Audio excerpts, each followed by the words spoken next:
Арықтау көп жағдайда өте қиын процесс екені баршамызға белгілі. Арықтау процесі міндетті түрде нәтижелі болу үшін диетологтардың кеңестеріне құлақ салу қажет. Арықтаудың бірінші тәсілі. Тәттіден бас тартыңыз.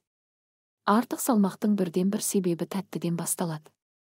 Газдалған сусындарды мүлде ішпеңіз, газдалған сусындардың құрамына қайта-қайта шөлді арттыратын заттар кіреді, ал бұл заттар денсаулықты құртып қана қоймай, артық салмақ қосуыңызға біршама өз үлесін қосады.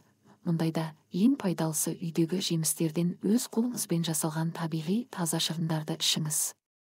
Егер шынымен арықтағыңыз келсе, тәтті және газдалған сусындардан, торттар мен кекстерден, жалпы тәтті атаулының барлығынан бас тартқаныңыз жөн. Арықтау үшін не жеу керек? Көбірек жеміс-жидек жеңіз. Жеміс-жидектерде май жоқ, бірақ оларда көптеген дәрумендер мен өзектер бар, сондықтан күніне 1-2 жеміс-жидек жесеңіз, сіз қарныңызды тойдырасыз, осылай аштық сезімінен арыласыз. Бұдан басқа жеміс-жидектерде пайдалы көмірсулар бар, олар арықтауға еш кедергі келтірмейді, керісінше олар заттектердің алмасуына өте жақсы көмектеседі. Теледидарды өшіріңіз. Егерде тамақтану кезінде теледидар қарасаңыз, өз салмағыңызға 40 калорий қосатыныңызға күмәнданбаңыз. Француз диетологтарының айтуынша, бұдан басқа газет оқу, монитордың алдында отыру тамақты көп ішуге бірден-бір әсерін тигізеді. Спортпен шұғылдану. Аптасына кем дегенде 3 рет спортпен айналысуыңыз қажет.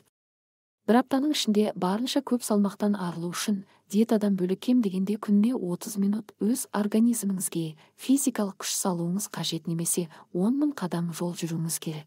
Ғалымдардың айтуынша, баспалдақпен жүру жүгіргенге қарағанда 3 есе артық күш жұмсауды талап етеді. Ұйқы мен демалу.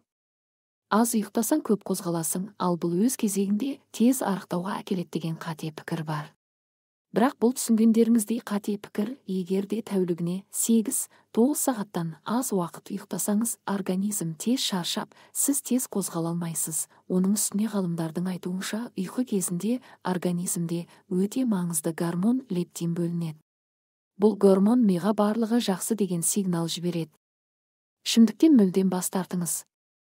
Ішімдіктің денсаулыққа қаншалықты зиян екені айтпаса да түсінікті.